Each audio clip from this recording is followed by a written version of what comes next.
हल्दी का तना दिखाएंगे। अब हम तुमको तना क्यों बोल रहे हो, क्योंकि हल्दी क्या करता है, प्रकाश संश्लेषण की क्रिया द्वारा भोजन बनाता है और भोजन बना के वो अपने विकास और वृद्धि करता है, और जो बचा हुआ भोजन होता है वो अपने विभिन्न अंगों में पौधे क्या करते हैं, एकत्र कर लेते हैं। ऐसे ही हल्दी जो है वो अपने तने में भोजन को एकत्र करता है। तो अब सवाल ये होता है कि हल्दी तना क्यों है, तो हम एक उसकी 3 पॉइंट बताएंगे, 3 पहचान बताएंगे। क्योंकि पौधा जनरली तना जो ऊपर बढ़ता है, पर यहाँ ये क्या हो रहा है, नीचे वृद्धि कर रहा है। तो तने के ऊपर, इसके ऊपर एक तो छिलका चढ़ा होता है, ठीक है। यदि हम इसको छीलते हैं तो छिलका बाहर निकलेगा। अब आप देखिए बाहर पेड़ में तने के जो लगा है, पेड़ बड़ा ट्री है, इसके ऊपर भी एक छिलके लगे हुए हैं, तो ठीक है ना, उसमें भी छिलका निकल रहा है। इसका मतलब है कि वो तने के गुण है उसमें। फिर दूसरी बात ये कि तने में संधि और पर्व संधि दोनों पाए जाते हैं, ठीक। तो हल्दी में भी गांठ होती है, बीच में जोड़ होता है, तो जो जोड़ है वो पर्व क्या होगा, वो संधि होगा, और जो बीच का ऊर्सा भाग होता है वो क्या होगा, पर्व होगा। तो इस प्रकार से ये तीनों गुण उसमें हल्दी में पाए जाते हैं, इसलिए यह सिद्ध होता है कि हल्दी जड़ नहीं तना है, ठीक है। उसके छोटे छोटे टुकड़े मैंने हल्दी के 1-1 इंच के टुकड़े काट लिए और उसको मैंने अंधेरे में रख दिया। तो अंधेरे में रखने के बाद 2 दिन बाद उसमें से छोटे छोटे से अंकुर निकल आए, ठीक है ना।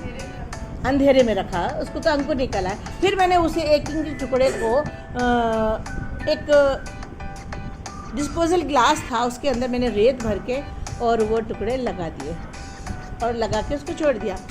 तो मैंने देखा कि 2-3 दिन बाद उसमें क्या हुआ, वो अंकुर जो है ऊपर निकल आया, थोड़ा सा हरा हरा सा दिखने लगा, ठीक है ना। तब ये जैसे तुमको दिखा रहे कि भाई ये अंकुर निकला हुआ है। फिर उसको मैंने छोड़ दिया।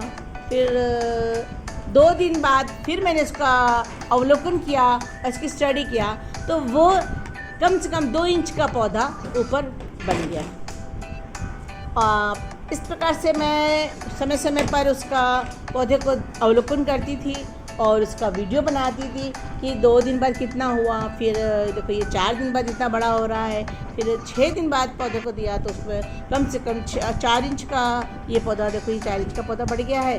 फिर उसको छोड़ दिया तो कम से कम 10 दिन के लिए उसको छोड़ दिया, मैंने उसको कुछ भी नहीं किया, पर वो बार बार मैं देखती रहती थी कि पौधा बढ़ रहा है कि नहीं। फिर मैंने इसको क्या किया, उसको एक गमले में कम से कम 60% मिट्टी और 20% खाद और 20% कोकोपीट था। उसके लिए मैंने नारियल का जटाओं को काट के उसको मिला के उसको गमले में भर दिया, जिससे कि उसको खाद भी मिलती रहे और पौधा बढ़े भी, और उसके अंदर गमले के अंदर लगा दिया गया।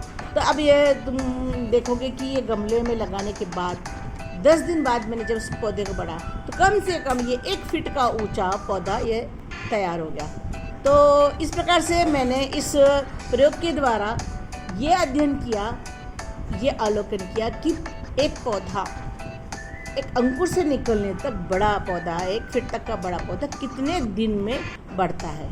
अब ये पौधा अच्छा खासा बड़ा हो गया है और कम से कम 1.5 महीना उसको हो गया। मैंने गर्मी में शुरू किया था और अब 1.5 महीना हो चुका है और पौधा अच्छा बढ़िया बड़ा हो चुका है। अभी आपको दिखाते हैं कि देखो ये पौधा कैसे बड़ा हो गया है।